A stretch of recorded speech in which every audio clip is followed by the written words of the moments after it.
मतलब लोकसभा का में कोई कहीं नहीं रहेगा, सब एक साथ रहेगा। 2 ही गठबंधन चलेगा, इंडिया और एनडीए। तीसरा गठबंधन का तो हमको नहीं लग रहा है कहीं नजर आ रहा है कहीं। नहीं देखिए, 9वीं फेल 8वीं फेल से क्या होता है? मतलब देश चलाने के लिए क्या ब्रेन चाहिए? क्या पढ़ाई जरूरी है क्या? आप कहने के लिए आप कहता है 9वीं फेल है 8वीं फेल है, समझे? अब 5वीं फेल बच्चे जो है ना पीएचडी वाले को चलने नहीं देते, बोलने नहीं देते हैं। तो अपने अपने पढ़ाई अलग अलग चीज़ होता है। नमस्कार, मेरा नाम सानू झा है। मधुबनी से देखना शुरू कर चुके हैं। हमारे साथ झंझारपुर के पूर्व विधायक और अपनी बातों को बड़ी मुखरता से रखने वाले गुलाब यादव जी हैं। बिहार में आरक्षण का दायरा 50% से बढ़ा करके 65% और EWS को मिला करके 75% कर दिया गया है। क्या कहना होगा इस पे? और तमाम आपके जो चाहे विपक्ष हो या फिर सत्ता पक्ष हो, सभी ने इसका सर्वसम्मति से बिल पास हुआ, कानून भी बना। नहीं देखिए, जो किए हैं माननीय मुख्यमंत्री जी, बहुत धन्यवाद का पात्र है कि आरक्षण बढ़ाया है और आवश्यकता भी था। और मुख्यमंत्री जी की मांग भी है कि विशेष राज्य का दर्जा चाहिए। जो पिछड़े हुए बिहार है, विशेष राज्य का दर्जा हम लोग भी केंद्र सरकार में जब थे हम लोग, तो कई बार इस बात के मतलब चर्चा हुआ और खूब जोरों से उठाया। माननीय प्रधानमंत्री से हम लोग आग्रह करेंगे कि बिहार का विशेष राज्य का दर्जा दिया जाए। और आरक्षण जो दिया है वो सही किया है। और केंद्र में जो मोदी जी जो महिला आरक्षण लाया है वो खाली झुनझुना है, खाली दिखाने का। इस बार लागू करे, 24 में लागू कर दे, हम लोग स्वागत करते हैं। बोले तो है कि परिसीमन होने दीजिए, उसके बाद लागू किया जाए। देखिए, परिसीमन होना चाहिए, जनगणना होना चाहिए। देश भर में क्यों नहीं लागू करता है? जनगणना भी हम केंद्र सरकार से मांगे थे ना।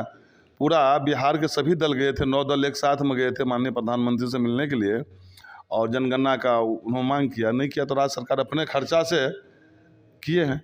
और दूध के दूध पानी पानी निकले, कोई क्या कम होगा? आपके घर पे आए थे? हाँ आए थे, हमारे घर पे सब आए थे, सब लिख गए हुए। सूची में कितना नंबर पर नहीं बता सकते हैं। गणना हुआ, फिर कानून बना और कानून बनने गणना भी हुआ। हाँ। और गरीबी भी है कितना, वो भी बताया है कि मतलब कि कौन कितने आमदनी है, किसका क्या मतलब स्थिति है बिहार का। एक एक चीज़ है, हर पेज पर आप देख सकते हैं। इस गठबंधन से आप जुड़े हुए हैं, उसी गठबंधन का कमोवेश देखा जाए तो बिहार में नीतीश कुमार को लेकर के उनकी सरकार रही है। मुख्य तौर पर नीतीश कुमार मुख्यमंत्री रहे हैं। इन 35 वर्षों में तमाम विपक्षी नेताओं का कहना है कि इन्होंने ही तो हकमारी की है, इसीलिए अभी भी 35%, अगर 40% बिहार में गरीबी है तो उसके जिम्मेदार कौन है? नहीं देखिए, 35 साल देखिए बिहार में, देखिए उद्योग नहीं है। अब धीरे धीरे उद्योग आ रहा है। उद्योग नहीं आएगा तो आमदनी सोर्स कहाँ से आएगा? बिहार में क्या है? इंडस्ट्री है कोई? बड़े इंडस्ट्री कोई नहीं है। कहाँ एक भी इंडस्ट्री बता दिया? अब धीरे धीरे बढ़ रहा है, मतलब समय बदला, सब चीज़ बदला है, तभी बिहार भी विकसित राज्य होगा। और विशेष राज्य को जो अंतिम पौदान पर जो बिहार है, विशेष राज्य का दर्जा दे देगा, बिहार भी आगे निकल जाएगा। लेकिन विपक्ष का कहना है कि जब नीतीश कुमार एनडीए से अलग हो जाते हैं, नरेंद्र मोदी से अलग हो जाते हैं, तब ये विशेष राज्य का दर्जा का मांग उनके स्मरण में आता है। जब एनडीए के साथ रहते हैं तो एक बार भी मुंह नहीं खोलते हैं मोदी जी के सामने। नहीं देखिए, बता देता हूँ, हम लोग भी जब पक्ष में थे तभी भी, अब विपक्ष जब हटे भी थे 2 साल के बाद जो गठबंधन टूटा, उसके बाद भी विकास जो है हमेशा विशेष राज्य का दर्जा का हमेशा मांग उठा है। और आवश्यकता है बिहार में, विशेष राज्य का दर्जा का आवश्यकता है बिहार को। और आरक्षण देश भर में लागू करें ना, हम तो कह रहे हैं केंद्र सरकार देश भर में लागू करे। अभी देखिए, सब इंतजार है 3 दिसंबर को, 5 राज्य का चुनाव हुआ है। 3 दिसंबर के बाद देखिए देश में बहुत उलट पलट होगा। राजनीति में बहुत धुरी इधर से इधर, इधर से बहुत कुछ खेला होना बाकी है। लेकिन बीजेपी का कहना है कि तीन के बाद ये लोग पूरी तरह से तीतर बितर हो जाएंगे। देखिए, अब कहना है एनडीए के, देखिए मतलब सब अपन अपन सोच रखते हैं, तो उनकी सोच, वो उनका कहना है, उस पर हम कोई टिप्पणी नहीं करेंगे। मगर बहुत कुछ चेंज होगा 3 दिसंबर के बाद, देखिएगा देश भर में बहुत कुछ चेंज होना है। 3 दिसंबर के बाद रिजल्ट आ जाएगा 5 राज्यों में चुनाव। अगर कांग्रेस जीत जाती है उसके बाद फिर लगता है कि इंडिया गठबंधन एकजुट हो जाएगा और फिर जो भी काम मुलतवी हैं उसको सक्रिय किया जाएगा। नहीं देखिए, इंडिया गठबंधन अभी भी एकजुट है।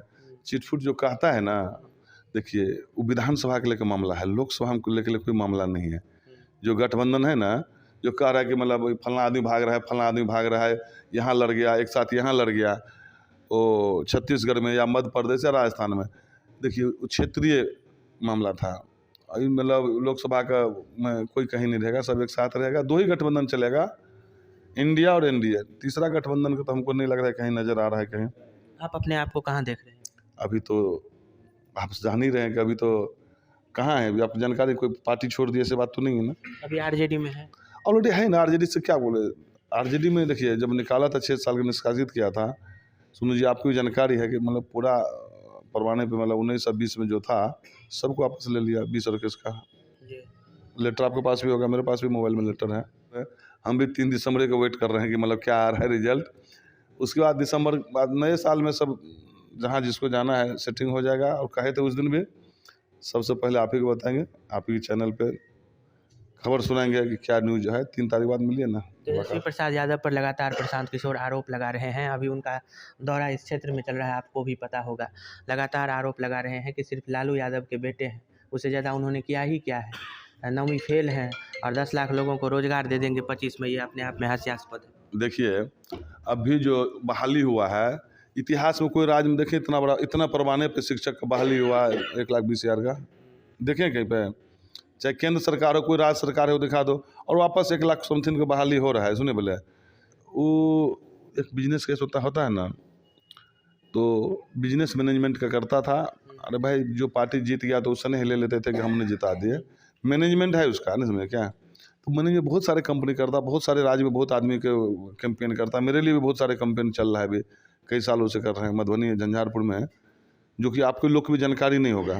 तो वही काम वो भी करते थे, तो वही फर्क और क्या है। प्रशांत किशोर ने पार्टी बनाया ना, कुछ जन स्वराज के नाम पे भी घूम रहे हैं। तेजस्वी पे हमलावर है ना, लगातार कह रहे हैं कि आओ हैं ही क्या वो। देखिए कहने के लिए तो क्या है, मतलब तेजस्वी जी पे जो टिप्पणी करता है, आज सुनिए ना, सत्ता वही चला रहा है उनका। वो तो खुश नसीब है कि माँ भी मुख्यमंत्री है, पिताजी भी मुख्यमंत्री रहा है, अपने 2 बार उप मुख्यमंत्री रहा है, 2 बार विपक्ष में भी रहा। तो क्या चाहिए, तो सब जगह में हो गया। मतलब विपक्ष में रह के भी देख लिया, सत्ता में भी रह कर देख लिया। परिवार पॉलिटिकल परिवार है ना, कोई ऐसा तो नहीं है ना। 9वीं फेल। नहीं देखिए 9वीं फेल 8वीं फेल से क्या होता है?